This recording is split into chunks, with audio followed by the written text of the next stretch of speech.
What's up guys, Everything Apple Pro here, and today Apple released iOS 10.1 Beta 1. This is the first software update for iOS 10 since the initial release, and it's always exciting when Apple's releasing an update because usually it comes with new features. So in this video, like usual, I wanted to go ahead and discuss what's new in this latest update and for which devices, basically everything you need to know about this new update. Now you guys won't see it unless you're a developer, so for the people that go into software update page and start refreshing, it's not out. When it's out, I'll share it with you. It mainly focuses on the iPhone 7 Plus, but it does have one major key difference for every other device. So let's go ahead and cover this update, what's new. But first off, before anything, I wanted to go ahead and show you the actual size differences before and after updating. So on my iPhone 7 Plus, 128 gigabytes. Before updating, I had 120.45 gigabytes free and available. So after updating, not even a gig later, it did take up more space, but not that much. So for the iPhone 7 Plus, that space is basically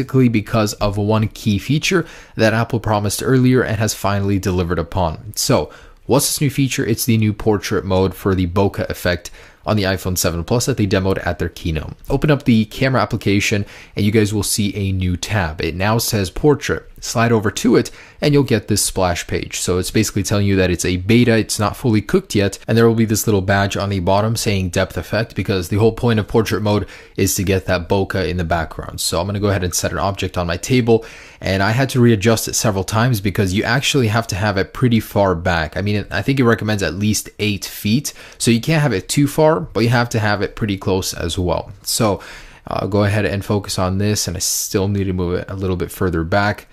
Just want to show you a little demo of this. So I'm going to go ahead and take a picture here.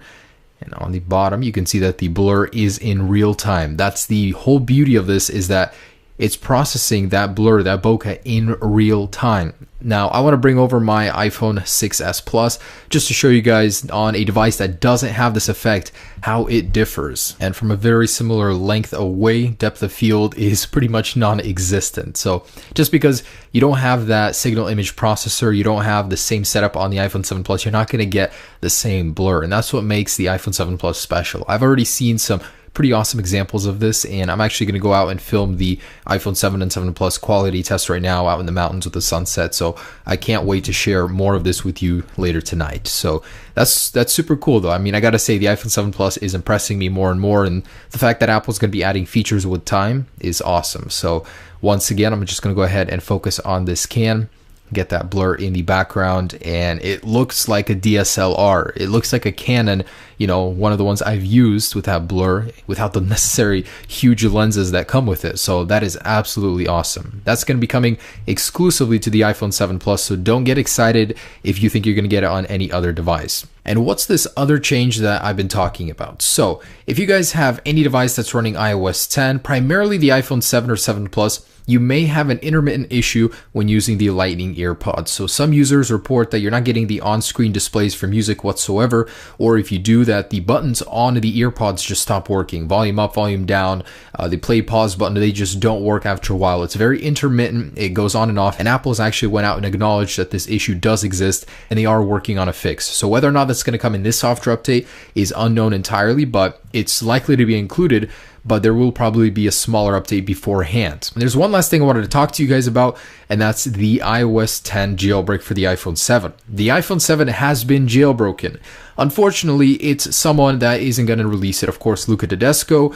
I hate to even promote him on this channel because he just never shares his work unless it's useless to him anymore. But I get it, it's his jailbreak. But he went out and jailbroke the iPhone 7 for a first time in history. So, he's going to be able to say he jailbroke it first, but unfortunately we will never see it. So I'm really relying on the Pangu PP jailbreak teams to go ahead and see this, be like, oh, that's possible, and continue their work and hopefully release a jailbreak for these devices soon. I cannot wait to get my jet black iPhone 7 Plus and install a dark mode on it with a jailbreak. That will be the most epic iPhone setup ever, I think. But a jailbreak has been achieved for iPhone 7, and iOS 10.1 is on the way. So we're already, moving forward with software updates. That's always an exciting time for me to hear about. But there it is, guys. Just wanted to share that with you. I'll have a full camera quality comparison test, reviews, all that for you soon. I've been working on a couple other things, but yeah, have a great day, guys. Peace.